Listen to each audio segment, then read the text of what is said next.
Hello, my name is Hans George Campbell.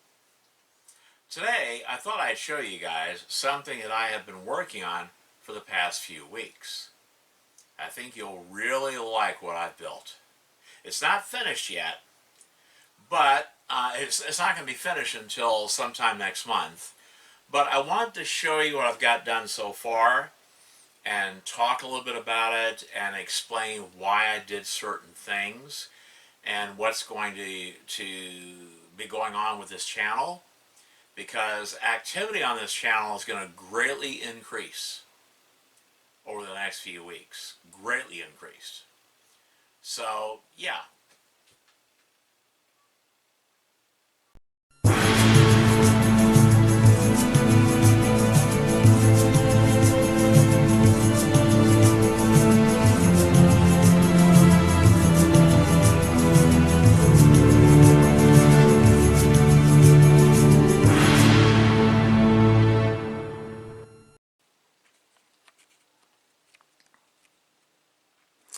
Okay, this is the thing I've been working on for the past, I'd say 2 weeks. And what this is, these are 2 modules that I built using stuff from Global Industrial. They are 4 feet, each module is 4 feet long by 18 inches deep. And the track itself, I'll go over here. The track itself is basically, from start to finish, it's 7 feet long, which is plenty long enough for a track. I mean, who says that the track has to be 1/64 scale quarter mile, 20 feet long? There's no reason for your track to be that long. This track right here is plenty long enough, which I will demonstrate in a moment.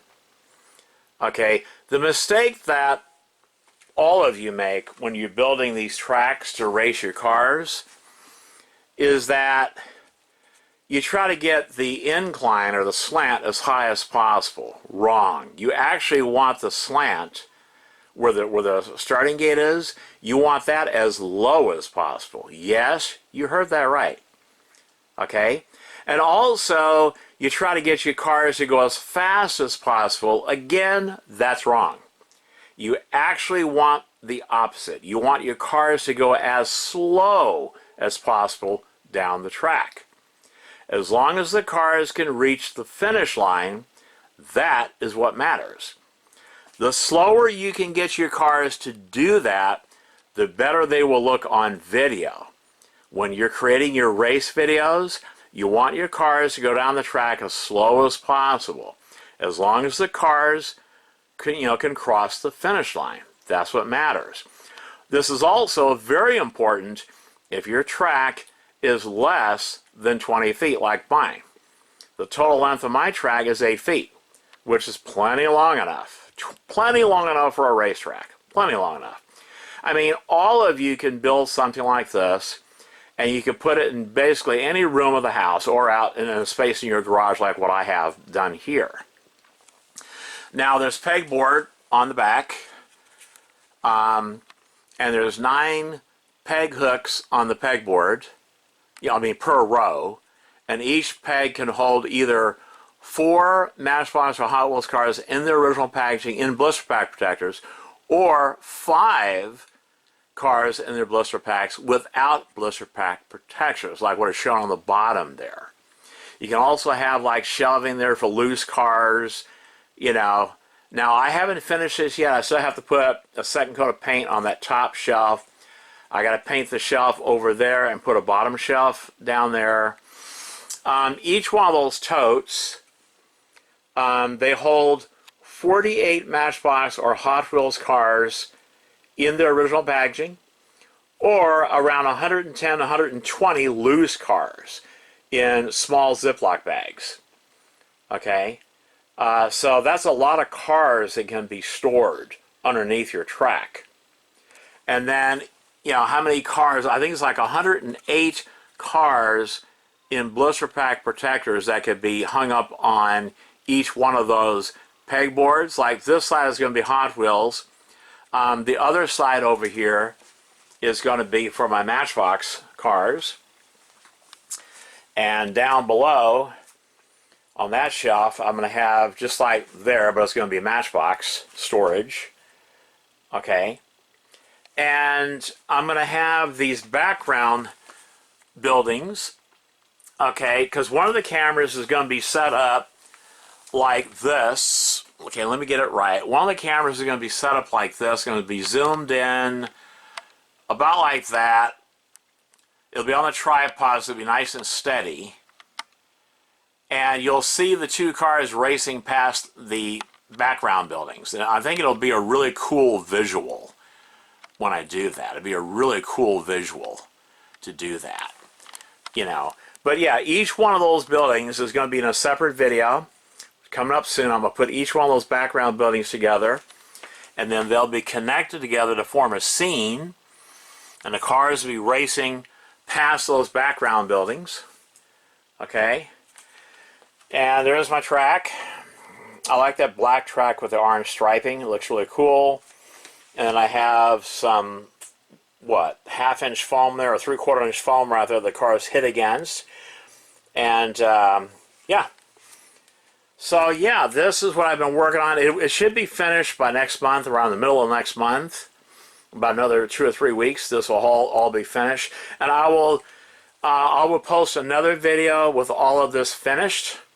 And you'll see what it looks like, you know. I think it's going to be really, really nice. And like I said, I think you guys are going to be so impressed with what I've got done here that I really do believe that a lot of you will copy what I've done.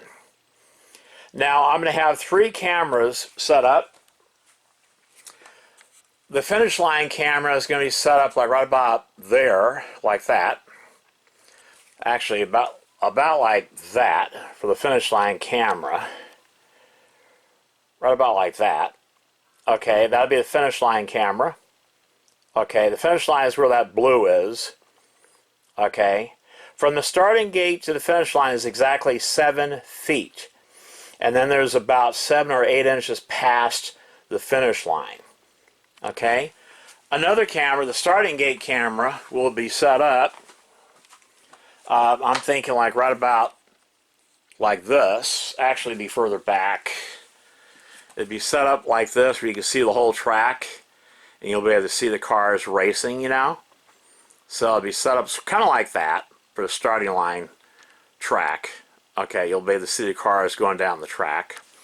And then the third camera, like I said, will be set up on a tripod, and I'll zoom in to where you'll see the tops of the cars right on the track, but you'll also see like the tops of the buildings. You'll see the background buildings about like that. I think I can fit in 4 or 5 background buildings within that shot there and have the 2 cars racing past the background. And, you know, the background buildings. And it won't shake because the camera will be on a tripod. And all the races will be done like this. And I think when I put all the pieces together, it's going to be a very impressive race. You know, each one of the races. Yeah.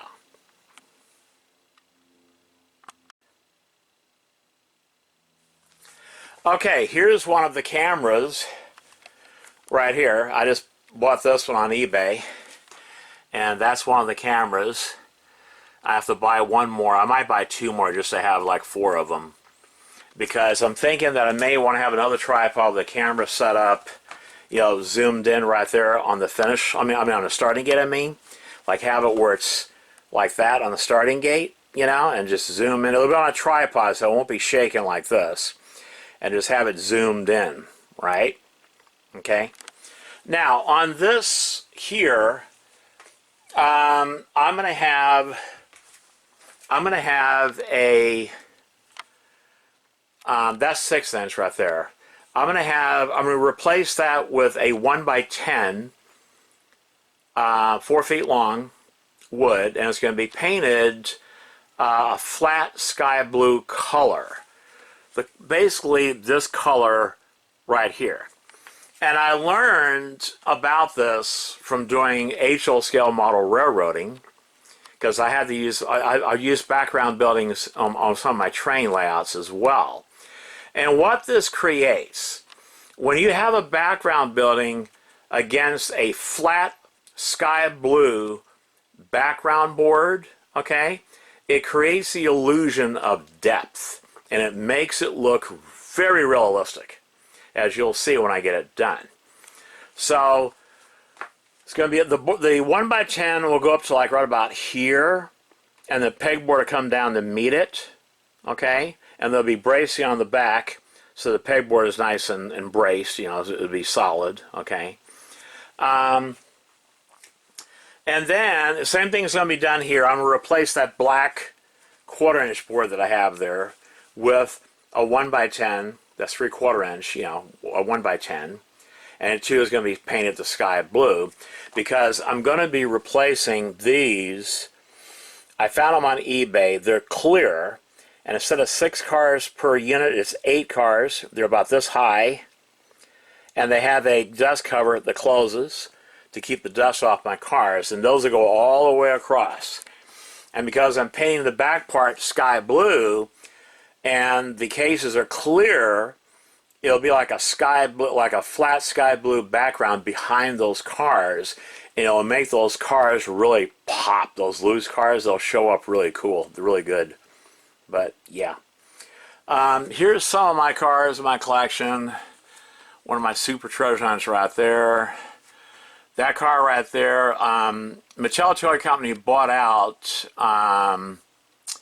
trying to think of the name of that company that they bought out.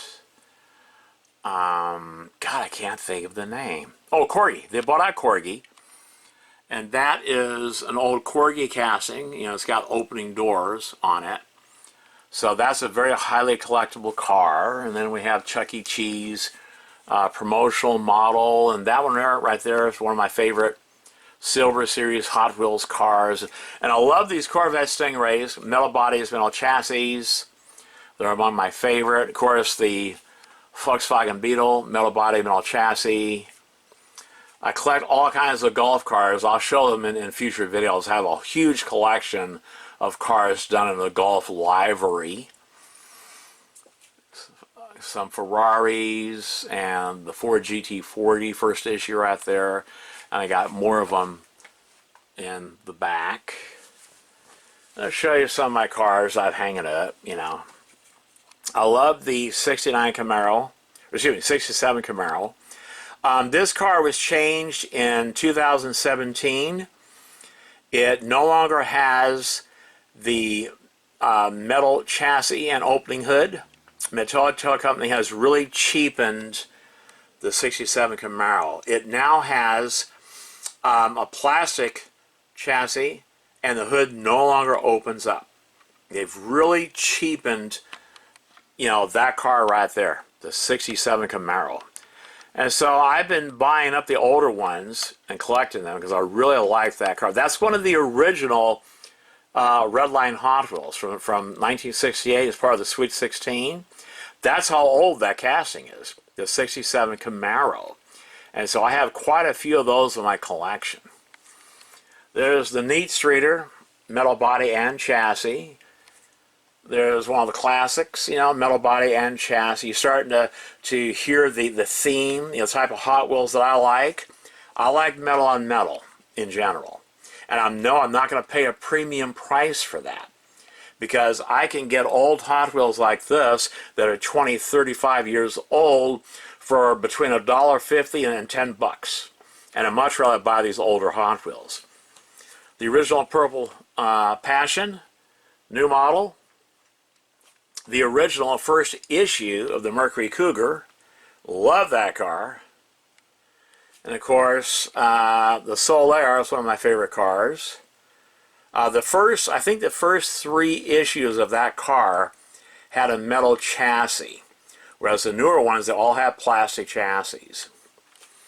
That one there, Ultra Hot. Sometimes on the new Ultra Hots from Target, they do have a metal body and chassis, like that one there. That one's highly desirable. Okay. But I love the hot ones and the Ultra Hots. Target exclusives, you know. Yeah, and then that one there, that has a metal body and chassis. That one right there. Okay, I love those cars there. Those are really cool. Of course, that one there, that Stingray, metal body and chassis. The new ones no longer have a metal chassis. And those there, I got those off of eBay. I'll be showing those two sets there in a near future video. Well, two videos. I'll show that set in a video and that set in a video. It's a set of 8 cars, so stay tuned for that. And I do plan on racing those, okay? Here's 12 of my Johnny Lightning dragsters, and I do plan on racing those. Okay, and I got quite a few of the, I think those are 1967 Ford GT40s and a Lamborghini Myra. The blue and the red one underneath there with the faster than ever wheels. I plan on showing one of those on the track today. One of the new Ferrari F40s, metal body, plastic chassis, and of course that metal on metal Corvette Stingray. I'm going to show you the difference between those 3 cars, you know, how fast or how slow they are, okay? And this is how I did my starting gate. Right there. That starting gate is an original one from 1968. The newer ones that came out, I think came out in the 70s, they have, this is plastic spring. Whereas the one from the 60s, like this one has a metal spring. So that one there will last a lot longer. And the way you can tell the difference, you look for these brass rivets right here. That's what you look for. The older one with the metal spring has brass rivets. Okay, and then when you look down the track here, let me get back a little bit. You can see that's quite a distance, and yet from start to finish it's only 7 feet, not counting the track past the finish line. Okay, so the whole track's about 8 feet long, which is plenty long enough for a track. Plenty long enough. These people that set up these 20-foot long tracks, they're full of ego, and I'm the first one to say it. You're probably wondering, okay, Hans, why did you set up a 2-track system? Well, I'll tell you why when I come back. All right. Most people, they set up a 6-lane track, okay, to race 6 cars at a time. And no, I don't want to do that. I don't want to race 6 cars at a time. Okay?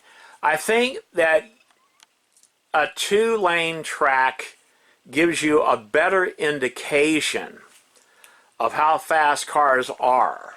Because instead of cars racing against 5 other cars, you're racing, one car is racing against another car.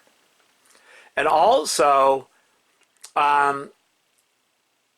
you don't run out of cars to race as fast. Okay? Like I'm gonna do, okay, the majority of my races are gonna be 8 cars. It starts off with 8 cars, you wind up with 4 winners. Those 4 cars they race, you'll wind up with the remaining 2 winners, and then those final 2 cars they race against each other, and you find out you wind up with the winner, the fastest car of those 8 cars. And I think this is actually a much better way to do it. It gives you a much better indication as to which cars are actually fast, especially on a track like this. Okay? Let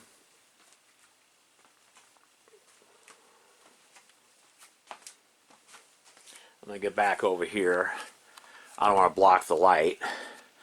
But yeah, also you don't run out of cars as much.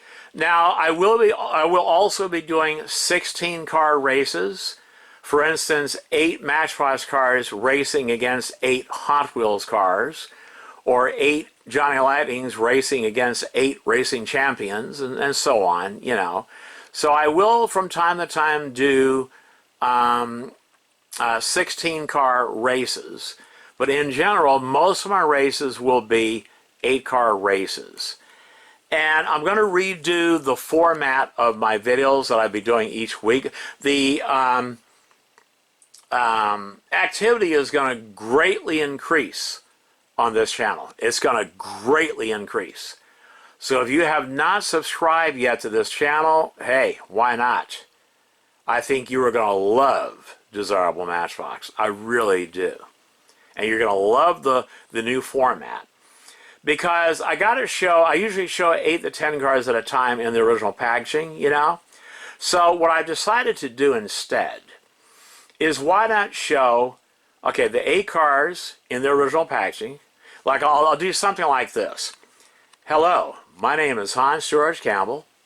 Welcome to another exciting day of diecast racing. Okay, then we go to the title sequence. Then when I come back from the title sequence, I show the 8 cars in their original package. After that, I remove the cars from their packaging off camera. Then I show each car in the same sequence, each car on the turntable. And after I do that, I'll have a pause part of the video where you guys can enter a comment into which car you think will win. Don't cheat. Leave a comment stating which car you think will win out of the 8 cars. And I think you'll enjoy the videos more if you do this without cheating. Okay, and then I will race the cars, the 8 cars, to see which car is going to come out on top as the fastest car of the 8 cars.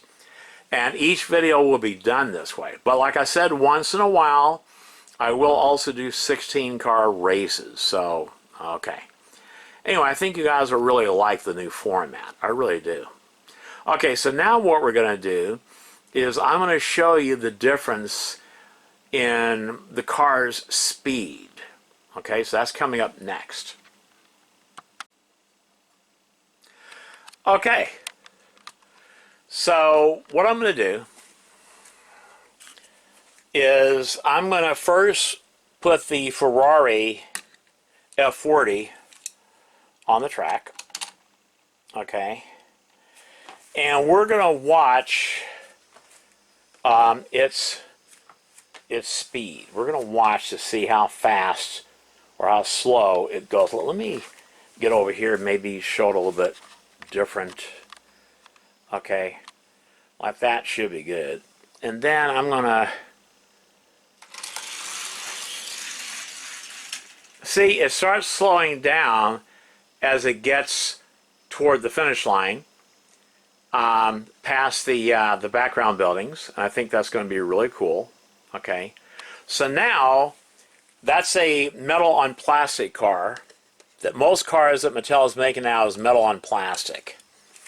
Okay, and so now we're going to do a metal on metal car to see how much faster it is on the track. I will never race metal on plastic against metal on metal because it's not a fair race, especially on a shorter track like this. But anyway, let's see how well this car goes. You can see how much faster it is. It's a lot faster. A lot faster car. Okay, so let's remove these cars. Okay, let's remove them. And I'll put them back over, well, up here. Okay, just put them back there. And we'll go back and get the Ferrari. Okay, yeah. Get that Ferrari, put it back. Okay, so now let's test this Lamborghini Miura with the faster than ever wheels. Okay, to show you. Okay, I haven't screwed down yet this part here, so it keeps bumping out and it gets hit. But I'll do something on this. I'll do something on that. But it'll be perfect when I get it done. Okay, so let's try the car. Even though it's metal body on a plastic chassis, it's got the faster than ever wheels. So let's see how this car performs on the track. Okay. Oh yeah, that car is a lot faster. is even faster than the metal on metal. And you can tell that by how far back the car bounced when it hit that foam. That was a lot of force, like forward motion force. And so when it hit that foam and bounced back, you see how far it bounced back. So yeah, those faster than ever wheels are really something. There are Matchbox cars also that have very fast wheels, like the Matchbox cars that I showed from the Tyco years. They have those special wheels, those super fast wheels that a lot of people don't like. Those cars are very fast because of those wheels. And then there's also Matchbox cars that were made that were called super fast, and they have what is called those spirograph wheels or the starburst wheels or the laser wheels. Those Matchbox cars are very fast too on the track. So don't think that just because it's a Hot Wheel, the Hot Wheels cars are faster than Matchbox. That's not always true. There are Matchbox cars, I'm going to prove this, there are Matchbox cars that will blow the doors off Hot Wheels cars. And I'm going to prove that in these upcoming races. Okay? So let's go ahead. I want to grab another car. I'm thinking maybe this one. I like this one. It's really cool. And we're going to put it here.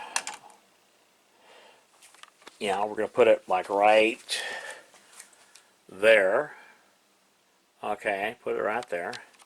And then, there you go.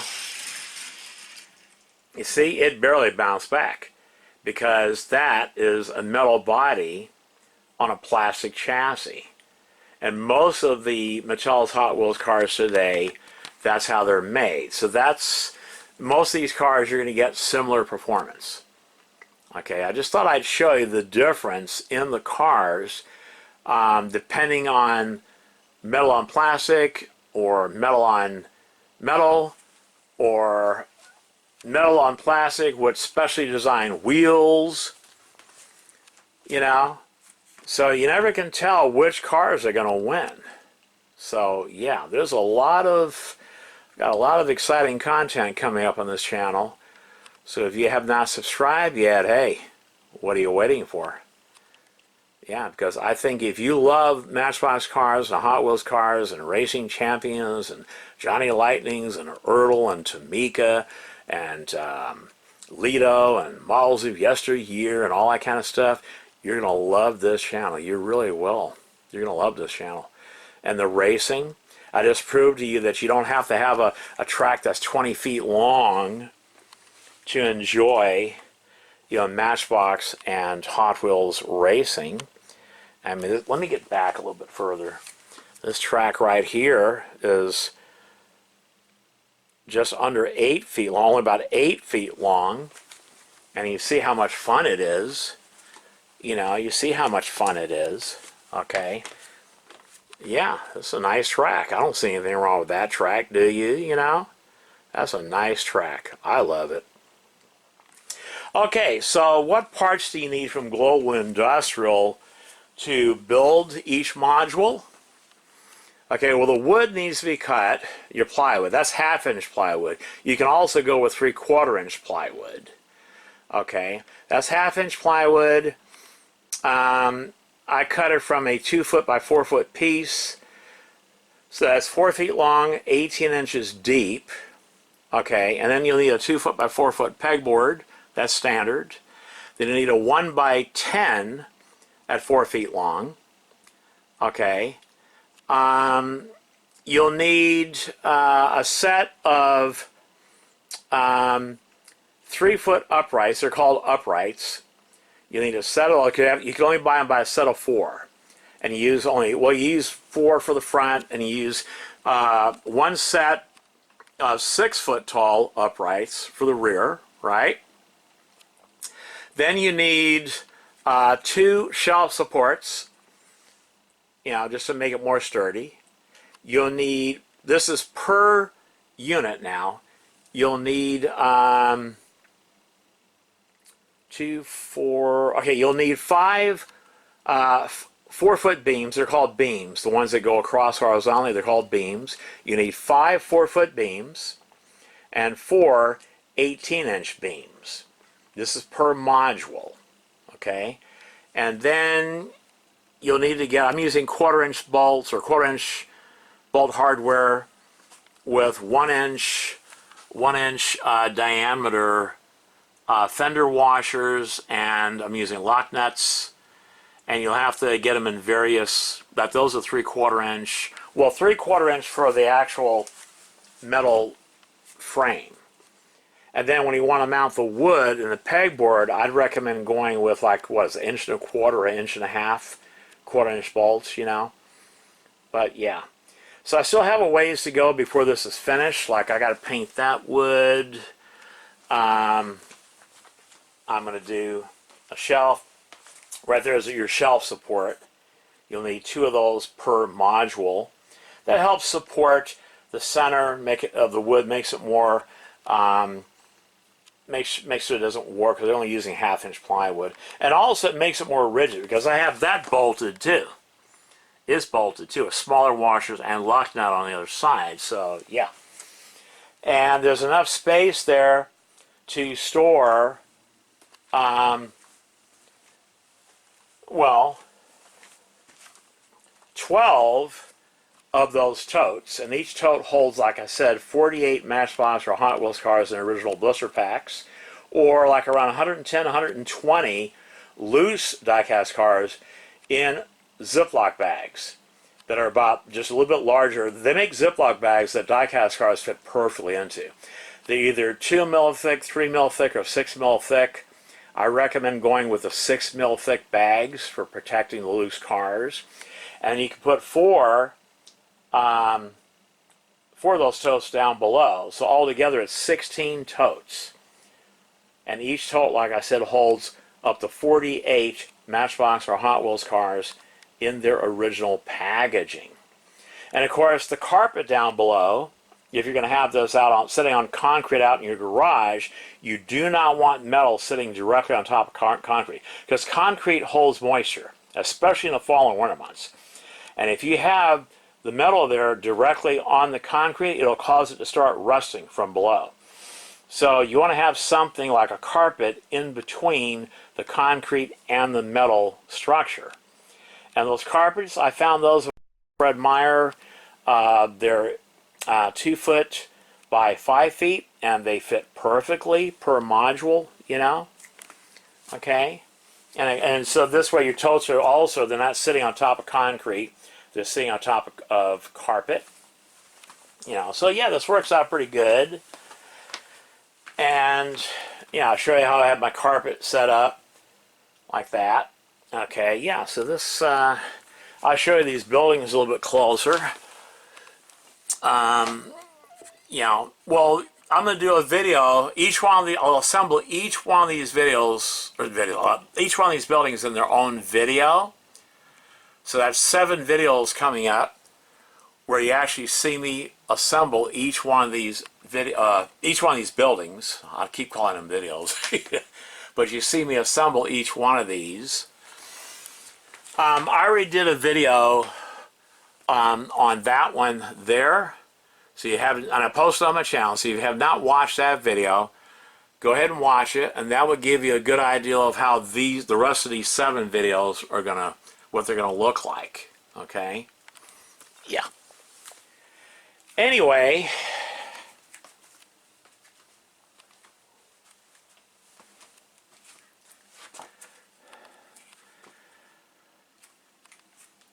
that's it for this video. I hope you enjoyed it. My name is Hans George Campbell, and until next time.